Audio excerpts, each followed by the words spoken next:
नमस्कार, मैं doctor Pallavi Agarwal, infertility specialist and laparoscopic surgeon Bhopal से।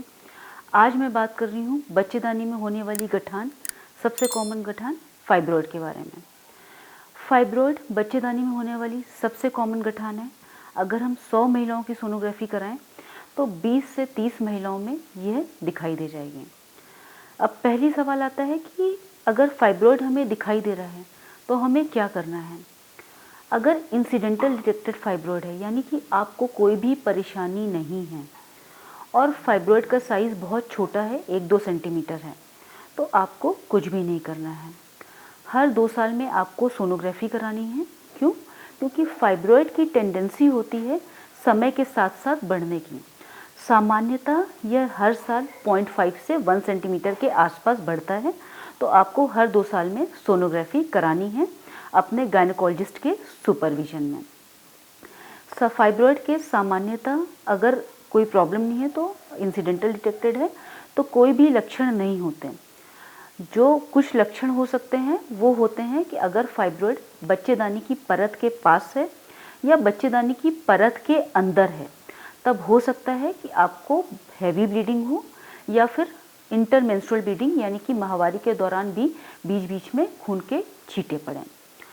अगर फाइब्रॉयड का साइज़ बहुत बड़ा है तो ये प्रेशर सिम्टम्स कर सकता है, स्पेशली अगर फाइब्रॉयड बच्चेदानी के आगे की साइड है। तब यह यूरिनरी ब्लैडर यानी पेशाब की थैली को पुश करके हो सकता है कि आपको बार बार पेशाब आए। अगर फाइब्रॉयड बहुत बड़ा है, 15-16 सेंटीमीटर का है, तो हो सकता है ये प्रेशर चेंजेस की वजह से किडनी में दबाव पैदा करे और किडनी में सूजन करें।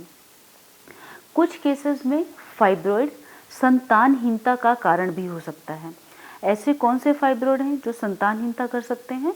कोई भी फाइब्रॉयड जो कि 4 सेंटीमीटर से बड़ा है। क्यों? क्योंकि यह जो ब्लड सप्लाई है बच्चेदानी की परत की उसको कम करेगा। तो अगर आपको संतानहीनता है और आपके यूट्रस में फाइब्रॉयड है जो कि 4 सेंटीमीटर से ऊपर है, ऐसा फाइब्रॉयड जो फैलोपियन ट्यूब के पास है, फैलोपियन ट्यूब के पास है फाइब्रॉयड, तो कहीं ना कहीं वो फैलोपियन ट्यूब को ब्लॉक कर रहा है।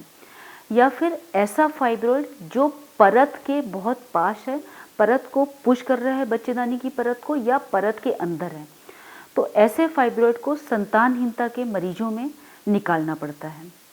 जब भी हम फाइब्रॉयड निकालने की बात करते हैं तो सबसे पहले मन में आता है कि हमें निकालने की ज़रूरत क्या है, आप हमें दवा गोली दे दीजिए जिससे कि ये फाइब्रॉयड ठीक हो जाए। तो फाइब्रॉयड में दवा गोलियां नहीं काम करती।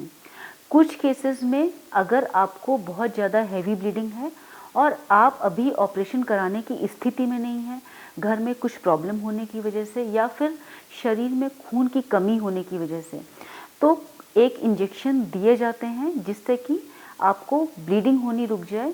ये इंजेक्शन भी इफ़ेक्टिव होते हैं 21 दिन के लिए, तो मैक्सिमम 3 दिए जा सकते हैं जिससे कि आपकी सर्जरी थोड़े दिन के लिए टाली जा सके।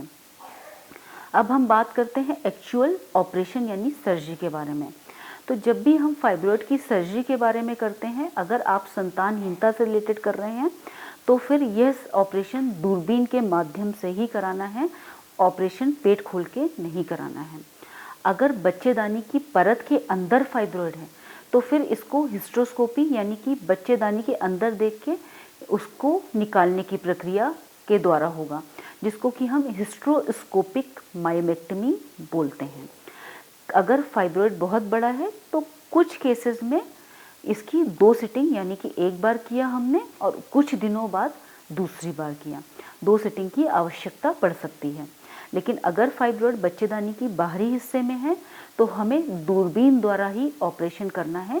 दूरबीन द्वारा जब भी हम फाइब्रॉयड निकालते हैं उसके 3 महीने बाद हम प्रेगनेंसी प्लान कर सकते हैं, जैसा भी आपका प्रेगनेंसी का आगे का ट्रीटमेंट आपके लिए प्लान किया गया है। तो ये तो हमारी बात हुई मायोमेक्टमी के बारे में कि फाइब्रॉयड निकालने के बारे में। लेकिन ऐसे कौन से केसेस हैं कि जिसमें हमें बच्चेदानी निकालनी है? तो अगर आपकी फैमिली कंप्लीट हो चुकी है, आपको जितने बच्चे चाहिए थे उतने पूरे हो चुके हैं और बहुत मल्टीपल फाइब्रॉइड्स हैं, आपकी उम्र 42 साल से ऊपर है, तो आप बेहतर है कि बच्चेदानी निकालने के ऑपरेशन की तरफ जाएं, क्योंकि जब भी हम फाइब्रॉइड निकालते हैं और उसके बाद अगर छोटे छोटे फाइब्रॉइड बचे हुए हैं तो वो दोबारा बनने की संभावना होती है। आखिरी जो मन में सवाल आता है वो ये है कि अगर हमने गठान छोड़ दी और वो कैंसर बन गई तो फाइब्रॉइड में अपने आप में कैंसर बनने की संभावना बहुत कम है।